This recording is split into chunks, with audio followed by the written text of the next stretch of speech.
Thank you for joining us here at noon. I'm Felicia Lawrence alongside meteorologist Sean Ash on what is a very already warm and beautiful day. This weather is 100% approved by Felicia Lawrence. We're going in the right direction. Let's keep going. Boy, I love sun and 70. I know you like it 80 plus, so we're going to probably meet in the middle somewhere on this That's one. not a bad place to be. Not a bad place to be. Let me show you the view from outside here just a little after midday. Enjoying it. Sunshine continues. Yep, dry roads, and boy, we're going to stay dry till about this time tomorrow. So get out and enjoy. How about the numbers? 70 Muncie, 70 Kokomo, 70 degrees in Bloomington. Take that map. Let's compare it to 24 hours ago. 15 degrees warmer.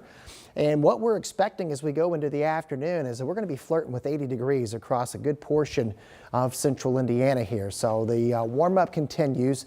The only issue that we're going to have as we do go through is we do expect a gusty wind coming in from the southwest here. You take that and combine it with the drying soils and the low humidity.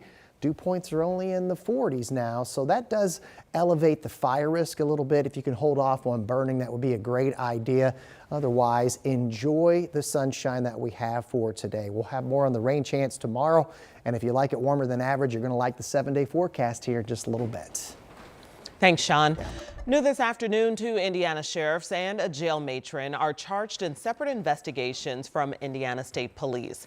From left to right, Du Bois County Sheriff Tom Kleinhelter has been charged with 3 counts of false informing and official misconduct. This stems from a theft and fraud probe in 2024.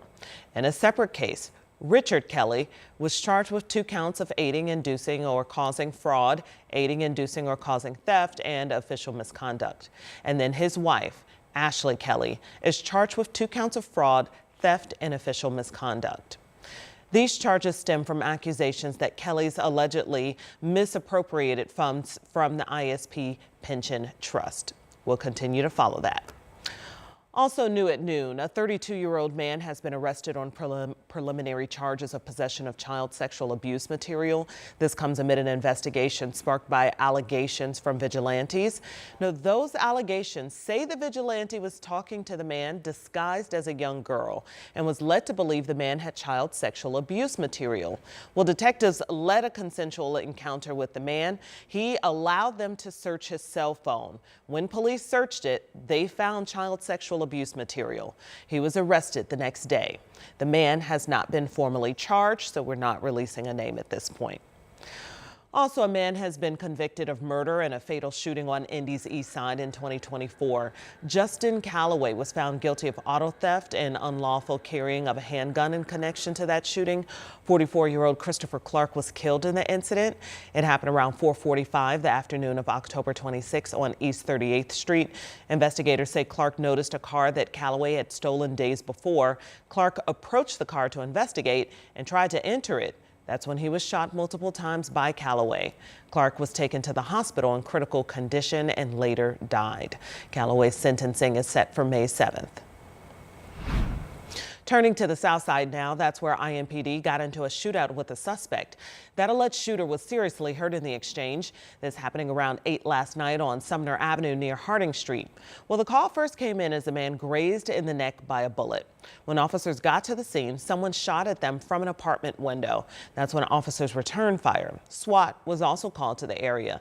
Police were able to get 2 kids and 2 adults out of the home before finding the alleged suspect shot. No officers were hit, and now we're working to learn the relationship between the alleged shooter and the victim, as well as the others that were removed to the home. Police are searching for the driver accused of hitting a man and taking off. So the video you see here is of the crash Saturday night. It happened near Post Road and Pendleton Pike in Lawrence. We stopped it moments before the collision.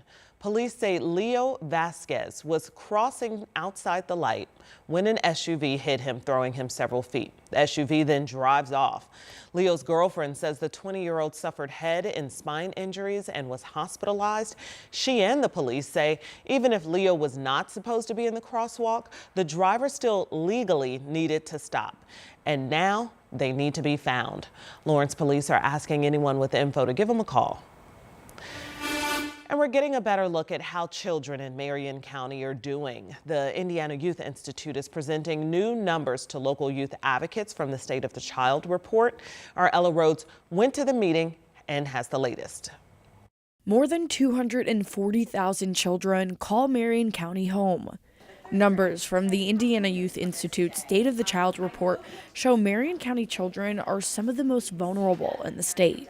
Local youth advocate Audrey McPherson works primarily with 17-year-olds. Her biggest worry? Their mental health. They're very alarming, and it's very concerning that we have those numbers.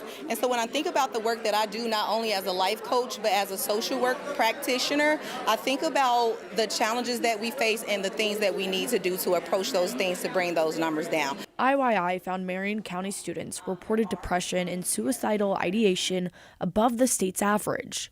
14% considered suicide. Ronnie Bethia with Voices Corp says mental health is a huge focus for their work. So like being a youth service and organization, we try to make sure that we are hearing directly from the youth on how we can support and serve them.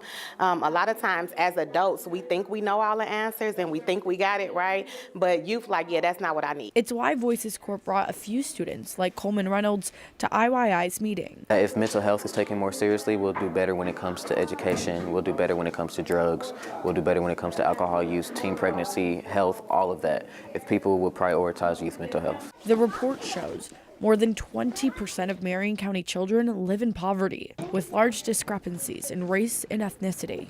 The numbers prove how crucial people like McPherson are to the next generation. That there's a need for people like me to be more active, to be more intentional, and to actually look for solutions and to remain result focused. To improve the well-being of every Marian County child. So the report highlighted more than mental health, poverty, and education. It looked at access to early child care, access to medical providers, access to housing. You can find a breakdown by county through IYI's interactive dashboard.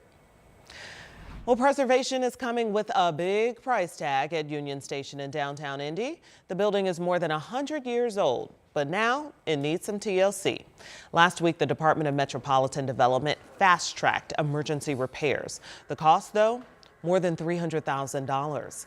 This is the same building, this is some of what the building is dealing with. A storm in February tore through the roof, letting water seep through the building. Inside, the city says plaster is falling. While the building is no longer a transportation gateway, businesses still use it every day. That's why the city says those repairs are needed now.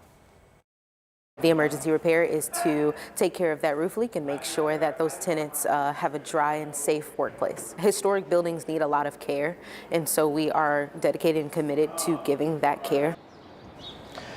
As for how these repairs are paid, the Metropolitan Development Commission says it comes out of DMD's annual budget.